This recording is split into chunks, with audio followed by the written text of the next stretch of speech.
I'm Jane Jansen with Peter Morrell and Dr. Wim Jansen. And our guest today is health expert and master educator, Dr. Ross Pelton, who is a pharmacist, clinical nutritionist, health educator, and scientific advisor for Essential Formulas Incorporated. Dr. Pelton was named as one of the top 50 most influential pharmacists in the United States by the American Druggist magazine for his work in natural medicine, and has authored numerous books and teaches continuing education programs for healthcare professionals to utilize and integrate natural medicine into their practices. Jeepers crow. He's an amazing man. Hi, Dr. Pelton. Hey, good morning. And you and Wim and Peter are health warriors out there in the front lines, too. I appreciate all you're doing on Holistic Healthline. We appreciate you coming on today because this is allergy season, and particularly here in the New England area. But allergies actually occur year-round throughout the world. And so depending on where you are, and there's all sorts of different types of allergens, and we were talking a little bit about mold allergens and things like that. And it's becoming worse and worse. More and more people, younger and younger ages, infant on up, developing allergies to various things. How do we combat that? Well, that's a really interesting question, and this time of year this question is up because it turns out that allergies are getting worse for people. And the reason is that around the world, in some places, there's increasing temperatures and extreme weather, and so plants and flowers and trees are growing faster due to the increased heat, and they're pollinating more, so people are getting more serious allergies, and it's a really serious issue. And so what I'd like to focus on is the relationship between your gut and your allergies. And a lot of people don't draw that connection, but allergies are really a pretty big problem. It's the sixth leading cause of chronic illness, according to the CDC. About $18 billion a year in costs, and over 50 million Americans are suffering from allergies on a regular basis. And the medications that people use to treat allergies, decongestants and antihistamines and steroids, these medications also have some pretty significant side effects. So we'd like to talk about some health-oriented ways to treat people's allergies and help to keep them under control. When you're thinking, even for, I think, practitioners, medical doctors, even natural practitioners, you don't think about allergy in the gut. You think about allergy in the sinus. You think about allergy in the lungs. But the gut, where's the connection? Yeah, it's a little counterintuitive for a lot of people, but the National Institutes of Health funded a study that reported that the microbiome of adults with allergies is significantly different than the microbiome in people without allergies. So there's the link between the gut and the allergies, and we find out that when you have a poor microbiome or an imbalance in your gut bacteria, you have leaky gut, you have increased inflammation, and that really exacerbates and increases the risk for allergies. When you talk about microbiome, can you just explain a little bit to our audience and any new people who have not, been informed about what that is? Sure, and you bet. Just real quickly. I actually like to expand on the definition. The real definition for microbiome is the population of bacteria on and in your body. And when we talk about it here, we're primarily focusing on the bacteria that reside in your gastrointestinal tract. But I really like to enlarge on that definition. It's not just the bacteria, it's the whole microbiome ecosystem. So it's the bacteria, and it's also the compounds that the bacteria create when they digest and ferment your food. And we're really learning that it's not just the bacteria, it's these secondary compounds that we call postbiotic metabolites. The compounds that bacteria create are starting to be recognized as the master health regulating compounds for the entire body. They influence every single organ system, especially your brain and your immune system. So the bacteria are worker bees, and their job is to digest the fibers in your food and create these secondary compounds that are really the things that are regulating your health. Now, a lot of people tend to think of bacteria as bad stuff. My doctor, I get a bacterial infection in my sinus or in my stomach or wherever, and my doctor puts me on an antibacteria medication, an antibiotic. What are we talking about with, these bacteria that are helpful? Well, antibiotics certainly have a role, but we've gone too far. The pendulum has swung so far that everybody is now bacteriophobic. And in addition to antibiotics to treat infections, people they're using these hand sanitizers and powerful germicidal agents around the house, and we have to stop thinking of bacteria as bad. Probably 98% of bacteria on the planet are good, and it's all about balance. It's when things get out of balance that you can have problems.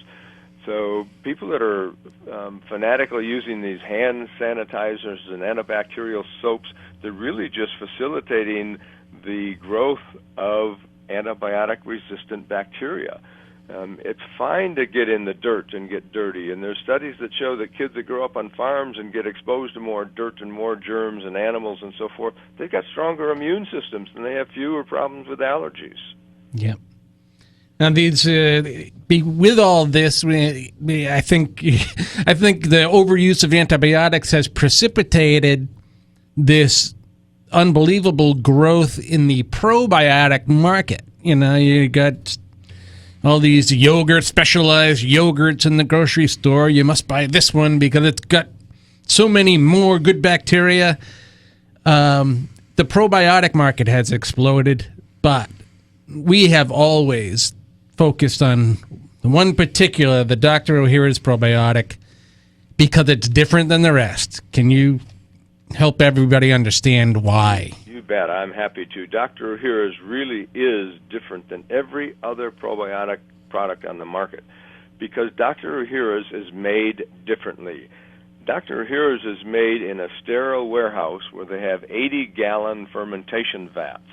And they start out with 12 strains of bacteria, and they add dozens of different types of organically grown, fiber-rich foods. And the bacteria get to digest and ferment these foods for 3 years before the product is finished. And during this multi-year fermentation process, the bacteria are breaking down the foods and breaking down these fibers and creating these secondary compounds we call postbiotic metabolites. And so Dr. Ohhira's is not so much focused on delivering massive quantities of probiotic bacteria like people say, mine's got 50 billion, mine's got 100 billion, and everybody's focused on the numbers. Yes. Dr. Ohhira's is primarily delivering these postbiotic metabolites that immediately start to change the microbiome ecosystem, reduce inflammation, rebalance the acid-base level, start to kill pathogens, start to heal leaky gut, or reestablish healthy gut-brain communication. If you just take a regular probiotic with bacteria in a capsule, those bacteria have to survive the harsh acid environment in the stomach, and then when they arrive in the small intestine, they have to locate fiber foods and start the process of breaking down those fibers and creating these postbiotic metabolites. That all takes time. Dr. Ohhira's directly delivers these postbiotic metabolites, so you immediately start to heal the microbiome ecosystem in the gastrointestinal tract. I was just reading, actually, the other day that a new study came out on May 23rd in the journal Sciences Advances describing that there's a link between the gut of infants and their microbiome and the development of allergies, and why, because of that, messing up the microbiome and the digestive tract of infants is why they have more food allergies and other environmental allergies. So this is a problem, that, again, balancing out the digestive tract is so important. The Dr. Ohhira's, what do you feel is an appropriate dosage for people to be taking? Well, the recommended dosage for Dr. Ohhira's is 2 capsules daily, and it can be taken on an empty stomach or with food. That doesn't make any difference. It's a patented capsule design that stays hard in the harsh acid environment of the stomach, and then preferentially releases all the contents in the small intestine. And oftentimes people say, well, how soon can you start giving Dr. Ohhira's? For parents that have a child with a C-section birth, that child has not come down the mother's vaginal canal and gotten exposed to the mother's good bacteria, I recommend that those parents bite a Dr. Ohhira's capsule, squeeze the contents out on their finger, and swish it around the inside of their mouth when the infant is 1 day old. You need to get those bacteria into the infant so the infant can start to build a healthy microbiome and develop a healthy immune system. And the primary job of your probiotic bacteria in the first 6 months of life, the bacteria are training your immune system. And if you don't get that healthy vaginal delivery, and if you're not being breastfed, that's a compromise to the immune system for your entire life. Dr. Pelton, we got to take a quick break, and we can get back. We got lots more we got to ask you about, so everybody stay tuned. We're speaking with Dr. Ross Pelton, and we'll be back in a moment. And welcome back to Holistic Healthline, your direct line to great health. And our guest again is Dr. Ross Pelton, who is a pharmacist. He's a health expert and master educator. And we're talking about Dr. Ohhira's probiotics and why it's so important that everybody should be taking the Dr. Ohhira's probiotic. And that actually recently another study came out from the University of Virginia just recently from the Department of Microbiology, Immunology, and Cancer Biology found that decreased microbiome, the messing up of the microbiome, caused hormone receptive positive breast cancer to become more aggressive, more likely to metastasize because you don't have the correct microbiome in the digestive tract. So it shows you how important that is. As far as, again, there's a lot of people who go, well, I don't take, antibiotics and all that stuff. But there's a lot of other medications that potentially can disrupt this microbiome. Yeah, that's right, Jane. And I'm actually the author of 2 books on the topic of drug-induced nutrient depletions. And I've created a new class of drugs that I call microbiome-disrupting drugs. Turns out there's a lot of different types of drugs that upset your microbiome, not just antibiotics. You've also got all the acid-blocking drugs like proton pump inhibitors and the H2 blockers and antacids, and then and non-steroidal anti-inflammatory drugs and statins and metformin and the opioids and steroids and some of the psychiatric drugs and chemotherapy and all the estrogen-containing medication like birth control and hormone replacement therapy. I have studies on all these classes of drugs showing that they disrupt your microbiome. So people need to be aware of this and take steps to reestablish their microbiome, to keep it healthy, and to know about Dr. Ohhira's, which will deliver directly these postbiotic metabolites. That's the most important thing that helps to control and regulate a healthy microbiome. And is it true that as people get older, if you start getting up into your 60s, 70s, 80s, that the microbiome becomes less efficient? I think that's true, Jane, because as people get older, one of the major things that happen is that they secrete less stomach acid. And you need to have appropriate stomach acid to maintain the proper pH, proper acid-base balance, which is really important for maintaining your healthy microbiome. So it's not just taking acid-suppressing drugs. It's the fact that as people age, they naturally produce less acid, and that facilitates or promotes the growth of bad bacteria. So yes, the elderly are much more susceptible to upsetting their microbiome because they're not creating as much acid. I think we're so, again, we're bombarded in the last few years with commercialized probiotic products, and everybody's so focused on probiotics and digestive health. But we're learning so much more. It's how far-reaching this microbiome is on our health. I mean, how profound an effect on the immune system. Well, you're right. And the one thing I like to emphasize is that there are 2 pieces to this puzzle.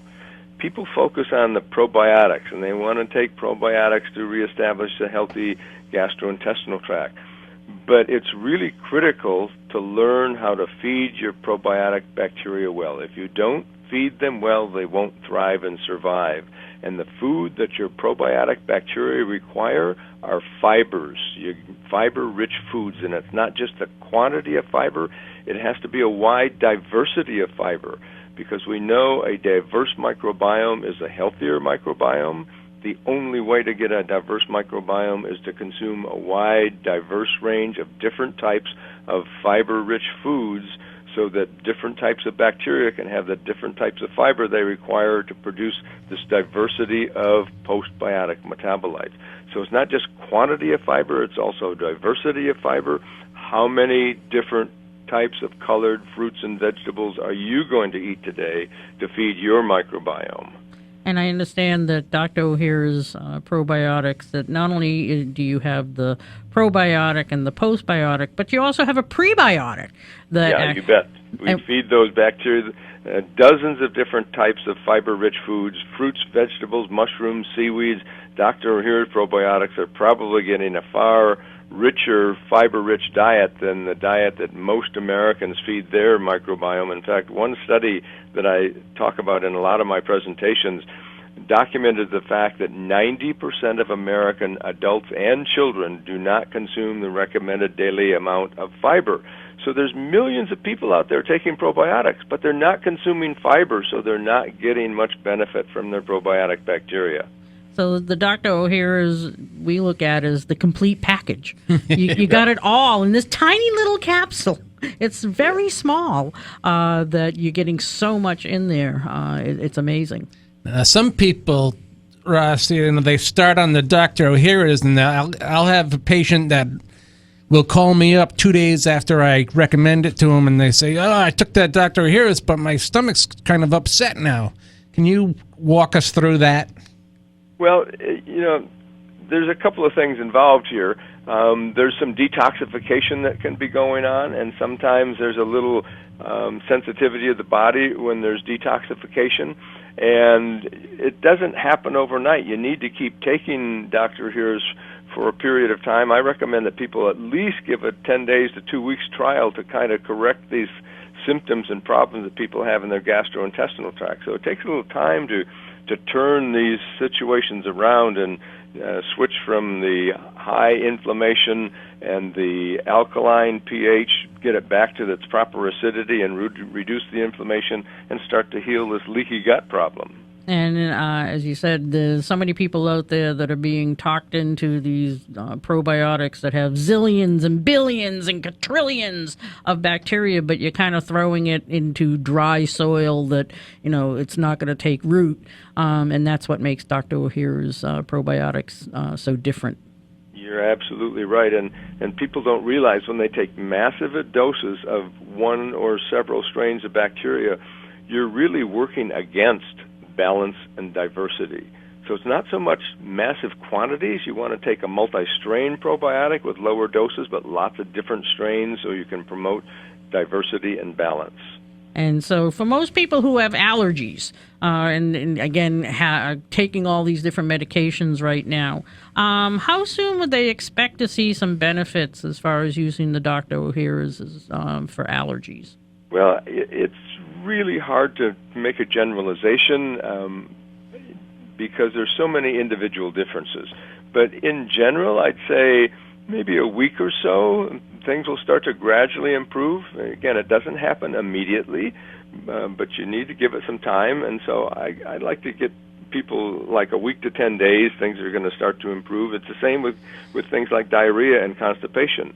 Those things won't immediately improve, but over time they really do improve. And we've got studies with Dr. O'Hara's with college women who have constipation, and Dr. O'Hara's resulted in improvement in their constipation problems, which is a lifelong problem for some of these women. So Dr. O'Hara's will help both constipation and diarrhea. It normalizes your gastrointestinal tract. And as we say, it's a marathon, not a sprint. Right. Yeah. And Dr. Pelton, unfortunately, we're running out of time. Can you let our listeners know where they can find Dr. O'Hara's probiotics? Sure, they can find Dr. Here at Probiotics at most fine health food and vitamin stores, and you can also now buy them online and on Amazon. And you can go to the Essential Formulas website, www.essentialformulas.com. They are the sole distributors of Dr. Ohhira's probiotics in North America, Mexico, Canada, and the United States. I want to thank you so much for joining us. And again, if anybody didn't get that information, you can always call the Tree of Life Wellness Center at 508-336-4242, and we'll gladly give out the information again. Thanks, Dr. Pelton. It's always wonderful to be on Holistic Healthline with you. Take care, Russ. Bye-bye. And he's awesome. We love him. He's great. It's so important. They're finding now, again, linked to cancer, allergies, heart disease, all sorts of health issues start in the digestive tract and having a healthy microbiome. And Dr. Ohhira's, we have been using for quite some time in our practice, and we find it to be the number one most beneficial complete package probiotic out there.